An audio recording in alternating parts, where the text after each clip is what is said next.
आपण सध्याची ही दृश्य पाहतोय नालासोपाऱ्यातली। नालासोपाऱ्यामध्ये या अनधिकृत इमारतींवर तोडक कारवाई केली जाते आणि या सगळ्या पार्श्वभूमीवर इथले स्थानिक नागरिक, इथले रहिवासी प्रचंड आक्रोश करतायत।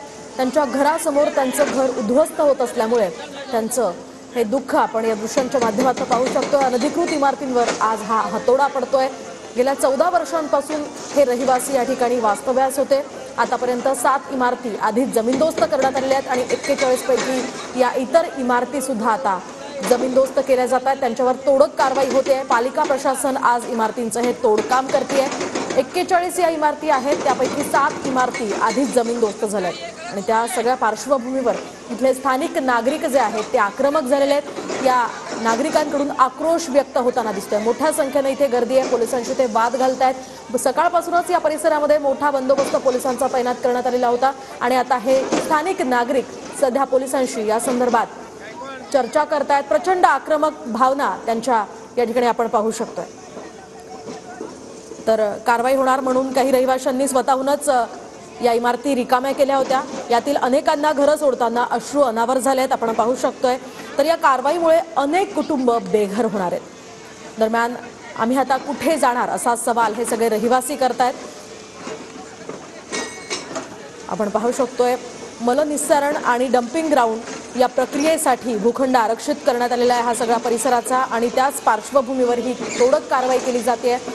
ही दृश्य सध्या थेट आपण पाहतोय नालासोपाऱ्यातली। महापालिकेच्या कारवाईनंतर हे सगळे रहिवासी इथले आक्रमक झालेले आहेत। 41 इमारतींपैकी 7 इमारती या आधीच जमीनदोस्त करण्यात आलेल्या आहेत आणि आता या इतरही इमारतींवर ही तोडक कारवाई करण्यात येते आहे। पालिका प्रशासनानं ही तोडक कारवाई करण्याचा निर्णय घेतलाय। अधिकची माहिती आपण जाणून घेऊयात आमचे प्रतिनिधी विजय गायकवाड यांच्याकडून। विजय, काय सांगाल? थेट तुम्ही त्या ठिकाणी आहात, कशा भावना नागरिकांच्या व्यक्त होत आहे, काय अधिकचे अपडेट्स? इमारतीवरती जी जो तोडक कारवाई सुरू झालेली आहे, नागरिक अतिशय मोठ्या प्रमाणामध्ये झालेले आहेत आणि या महिला ज्या आहेत या मोठ्या प्रमाणामध्ये संतप्त झालेल्या आहेत। कारण या ठिकाणचे जवळपास मोठ्या प्रमाणामध्ये एकूण 34 इमारती आहेत आणि या 34 इमारतीवरच्या रहिवाशांना जे आहे हे घराबाहेर काढून या ठिकाणी प्रशासनाने ही तोडक कारवाई सुरू केलेली आहे। हे जे ग्राउंड जे आहे हे डम्पिंग आणि मलनिस्सारणच्या जागेवर जागा आहे। जवळपास ही एकूण 30 ते 35 एकरची जागा आहे। ही आरक्षित भूखंड आहे आणि या ठिकाणी जवळपास 15 ते 16 वर्षापूर्वी या ठिकाणी जवळ एकूण 41 इमारती बांधण्यात आलेल्या होत्या व इमारतीमध्ये जे आहेत ते रहिवासी या ठिकाणी राहत होते। सुप्रीम कोर्टाच्या आदेशाप्रमाणे या इमारतीवरती कारवाई सुरू झालेली आहे। महापालिकेला तसा आदेश देण्यात आलेला आहे की 31 जानेवारीपर्यंत या ठिकाणच्या इमारती ज्या ह्या भुईसपाट झालेल्या पाहिजेत आणि त्याचा अहवाल सुद्धा आमच्याकडे आला पाहिजे। त्या पार्श्वभूमीवरती या ठिकाणी ही महापालिकेनं कारवाई सुरू केलेली आहे। ज्या रहिवाशांना या ठिकाणी घराबाहेर काढण्यात येत आहे ते रहिवासी मात्र पूर्णपणे संतप्त झालेले आहेत आणि त्या रहिवाशांमध्ये एक आक्रोश आहे की जर 15 वर्षापासून आम्ही या ठिकाणी राहतोय, 15 वर्षापासून या ठिकाणी राहिल्याच्या नंतर सुद्धा प्रशासनाला जाग आलेली नाहीये आणि आता आमचं पूर्ण घरदार जे आहे हे उघड्यावर पाडत आहेत। आम्हाला जे बेघर करण्याचा यांचा पूर्ण प्रयत्न आहे।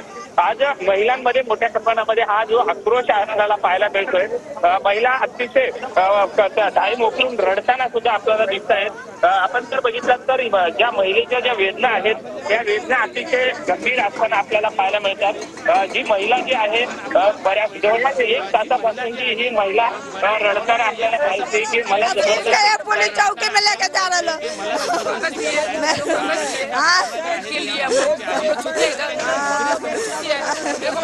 मेरा घर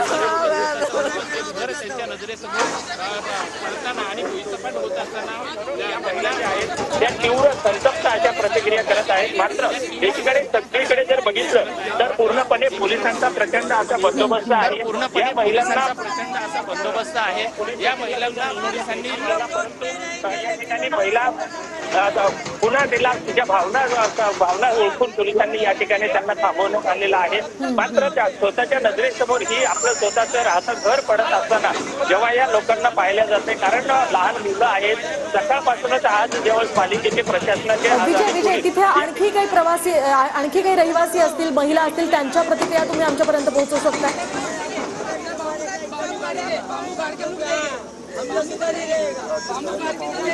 लोग बेघर हो रहे हैं और क्या बात बात ये है कि हम लोग को रूम के बदला रूम दे, हम लोग को घर दे, चाहे झोपड़ा ही न दे लेकिन दे हम लोगों को। ऐसा उसको थोड़ा भी हाया नहीं लग रहा है, माया नहीं लग रहा है कि उसको सरकार है चाहे कोई भी है उसको दया नहीं लग रहा है क्या? केवल गरीबों ही को मारते हैं सब, अमीरों को नहीं मारते हैं सब, केवल गरीबों के साथ गरीबों के ही अंगुली करते हैं सब, अमीरों के पास नहीं जाते हैं सब। कितने साल से यहाँ रहते थे? मैं तो 9 से 18 साल से रहती इधर। 18 साल से बाद यही तमाशा चल रहा है, आज तोड़ो कल तोड़ो परसों तोड़ो, यही चल रहा है। हम लोग को जीने भी देने, खाने पीने, काम पे जाकर डर लगता है, घर पे भाग के आती हूँ कि कोई ये लोग तोड़ नहीं दे। हाँ, तो कुछ भी है सामान दड़प जाएगा तो हम लोग क्या खाएंगे? कितना परेशान करके छोड़िए ये लोग ने। म्यूनसिपालिटी वाले भी नहीं पैसे, पता नहीं कौन कौन आते हैं। एक बार बोलेंगे जाओ निकलो, एक बार बोलेंगे रुको, किसी की क्या सुनेंगे।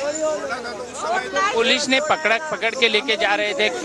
मैं रो रही थी, अपने रूम में जा रही थी तो इसलिए पकड़ रहे थे कि जमा कर दूंगी को, ये नहीं रहेगी तो न रहेगी ना अपने रूम का मांगेगी।